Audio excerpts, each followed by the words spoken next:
Hozir ijtimoiy tarmoqlarda tadbirkorlarni bitta ilovaga o'tishga majburlashayotgani qizg'in muhokama bo'lmoqda. Oldindan aytaman, Paynet bu ma'lumotni Capital.uz nashriga noto'g'ri deb javob berdi. Sababi Paynet xolis rasmiy majburiy deb talqin qilinganligida deyishdi. Eng qiziq joyi bu yoqda Paynet xolisning aybi birinchilardan bo'lgan edi. Misol uchun boshqa to'lov tizimi xuddi shu yechimni berishi mumkin haligacha hech kim ularni cheklab qo'ymagan. Xuddi shu yechim beradigan bo'lsa, Paynet xolisga bitta alternativ konkurent yaratilinadi. Bu misol uchun monopoliya emas. O'zimni mana ham to'lov tizimi bo'lganda Paynet xolisi analogini bemalol chiqarsam bo'ladi haligacha. Chiqarsam Paynet xolisga ham plus, chunki konkurensiya bu har doim o'sishga olib keladi.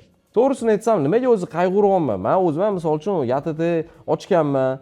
Qanaqa yugurlarini bilaman. Misol uchun Paynet xolis bularga qaraganda ancha qulayroq to'lovlarni qabul qilasiz. O'shanga men ham Paynet xolis chiqishi bilan shunaqa xursand bo'ldimki, shu programmani men yozib oldim, Paynet xolisni registratsiya qilib oldim.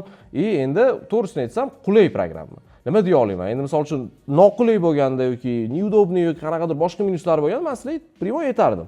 Yo'q, bu bo'lmaydigan programma, lekin to'g'risi qulay shunchaki negativ bo'lyapti birinchi bo'lib chiqqaniga. Xullas, nima sabab, nima bo'lyapti deb so'rasanglar, 1-yanvardan QR kodlar majburiy bo'lyapti va shu sabab endi bir xil xodimlar balkim endi men internetda ko'rgan narsamni gapiraman, majburlash holatlarini aytishyapti. Endi bu programma bo'larmidi, boshqa programma bo'larmi, bu majburlash holatlari menimcha baribir qolgan bo'lardi.